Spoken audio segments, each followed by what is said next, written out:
Hello stock traders, I hope all of you had a fantastic trading week this week. This was a short week, but there is still just so much to cover. In this video, I'm going to do the top 7 review and review the different levels of our Discord that we have, and also give you some new picks. We have 4 new picks. You will want to stay till the end of the video to find out the insider activity on that. That should help you to be very successful in the coming week. Now, I am not a financial advisor, so you need to do your own due diligence on any of these picks. But I have had a lot of success over the last 5 years, especially doing the insider swing play, and especially last year with over a 1,400% gain for the year. So I'm expecting great things again this year. If I keep doing the same thing, I'm expecting the same results, and always trying to make this list better and better each and every day. If you watched Friday's pre-market video and you were in all the stocks evenly in the top 7, you would have had a 1.22% gain on Friday. Personally, I had a 1.21% gain. I had a good day finishing off the week. Green was good, but overall not the best of weeks for me. Looking forward to better things coming forward. Month to date, this list is at a 40.89% return, so that is very good. Year to date, personally, I am at a 67.6% gain. Before we get started in this video, if you could do me one favor, please hit that most amazing and wonderful like button. Also, if you haven't done so before, please subscribe and turn on those bell notifications so you get notified when one of these videos comes out. I like to use Webull for my trading. The reason why I do, I think it's important to be able to trade really early in the morning. If you are looking for free stock, please check it out in the link down below. You get 1 free stock when signing up and more free stocks when depositing money. Okay, let's get right to it. Let's start with the top 7 list. We're going to start with the top 7 list and our basic level first. So I'm going to go through all of these. Here we go. The first is FAST, sold for a 0.64% loss. Sold BOLT for a 5.06% loss. Sold COTY for a 0.28% gain. Sold CALX for a 2.55% loss. Sold TAP for a 1.32% gain. And sold KLIC for a 7.07% gain. So that's 3 out of 6, 50% win rate. The average of this list has been a 70% win rate with an average gain per pick of 3%. The average gain per pick this week was 0.07, so very low. I have a lot of stocks that we are way up on that are on this list if you got in with the time when we recommended it. So as far as this video goes, next week should be much better. Okay, now let's go to the standard level. Let's start with SPCE options, sold for a 34% loss. RIOT options sold for an 8.99% gain. CLBS options sold for a 20% gain. LODE stock sold for a 17.45% gain.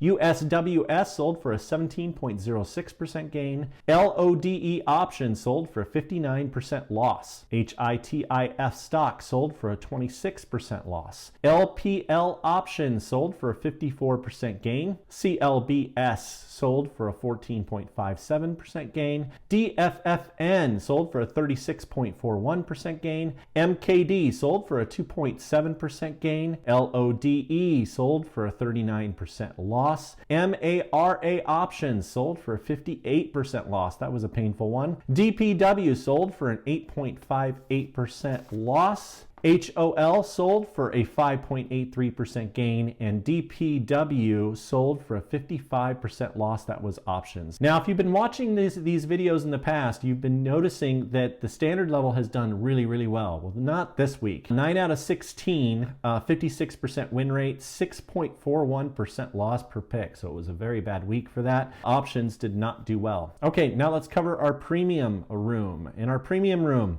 again, we had some options that went poorly, and I'm going to kind of cover and go through those. The first is JSDA, sold for a 35.65% gain. AVANWS sold for an 18.83% gain. That was warrants. SOAC warrants sold for a 6.7% loss. ACIC sold for an 18.21% gain. PLTR sold for a 1.56% gain. CTXR sold for a 3.2% gain.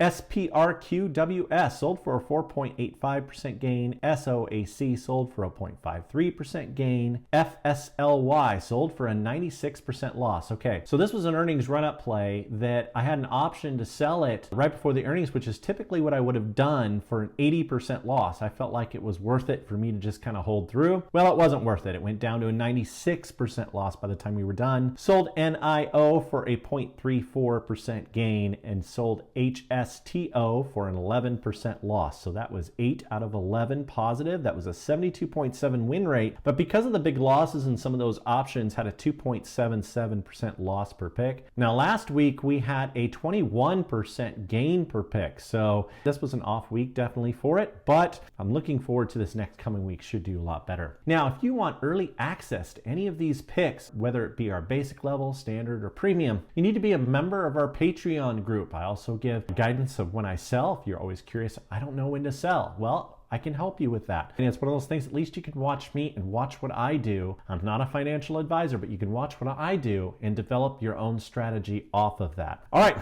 We have so many stocks in the top 7, so let's get right to it. So here we go. Let's start with the others. The first is YAYO. We've had the stock for a little bit, and on Friday this finished up 7.50%. My average in it's $4.95. Since calling this out, it is up 10.15%. Hopefully you got in on this one. This is rideshare rental, and John Gray has been loading shares, and other officers have loaded shares earlier than that. And so I think that this is one that will continue moving upwards because one of their new board members is one who specializes in making companies go public. And so this could either be a reverse merger through a SPAC, or we could see this happen through IPO. But this is huge for them, and I'm expecting this to continue upwards on that news in anticipation of a run towards that very thing. All right, the next stock we're going to talk about is CINF, and on Friday this finished up 1.67%. This has done really well. Typically I hate the financial sector, but this has been really good. My average in it's $91.15. Since calling this out is up 5.61%. So this is Cincinnati Financial, and the director bought shares in open market, and analysts have an average target price of $87.83. So this is looking good, and looking forward to it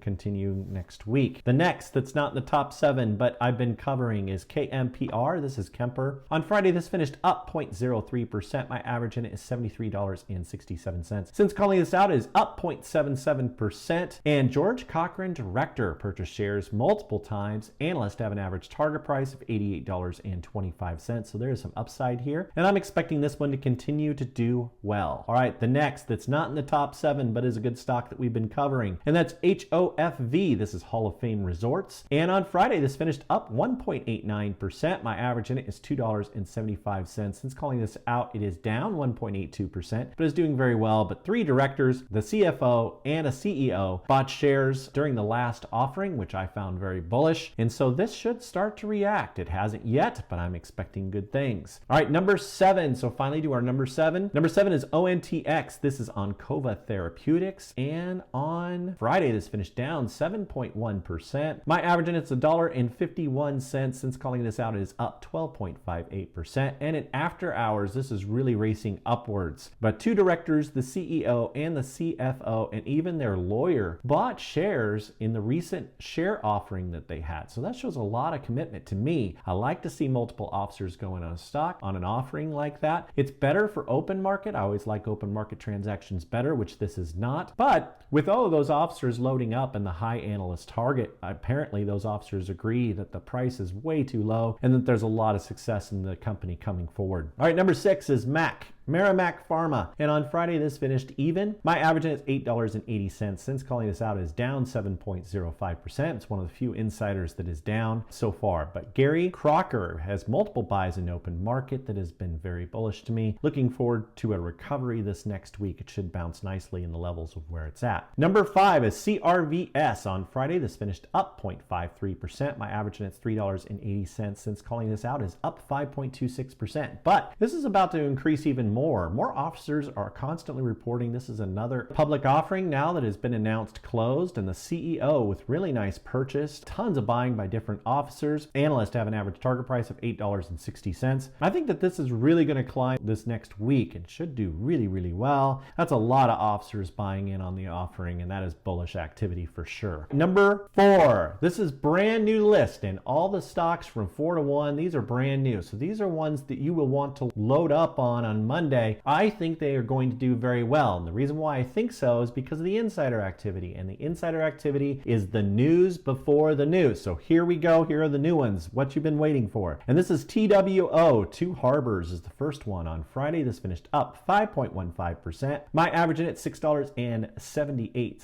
Since calling this out, is up 2.95%. The CEO and CIO went in on this stock in open market. So this is open market transaction, and typically the stock price will react in this type of situation. Analysts have an average target price of $7.39. So that's not too high an analyst target, but I think that this one will still perform very well. Both those officers loading up is a bullish sign of possible news. Number 3 is XAIR. This is Beyond Air. On Friday, this finished up 5.98%. My average in at $6.83. Since calling this out, it is down just a tiny bit. It's down 1.46%. So you can get into this cheaper than I did. We have open market purchase by Robert Carey at $6.67 a share. And what I love about this stock is the high analyst target. So an analyst target of $13.25. Very, very bullish to see that with insider activity. This one should be great this next week, and this would be a good one to get in because it hasn't shot up yet. All right, number 2 is HEPA. This is HEPA on Pharma, and on Friday this finished up 5% even, and this one's brand new to list. My average in it's $2.29. Since calling this out, is up 1.75%. There is massive insider activity on this thing. The CFO, the CEO went in on shares. Institutions, if you look this up,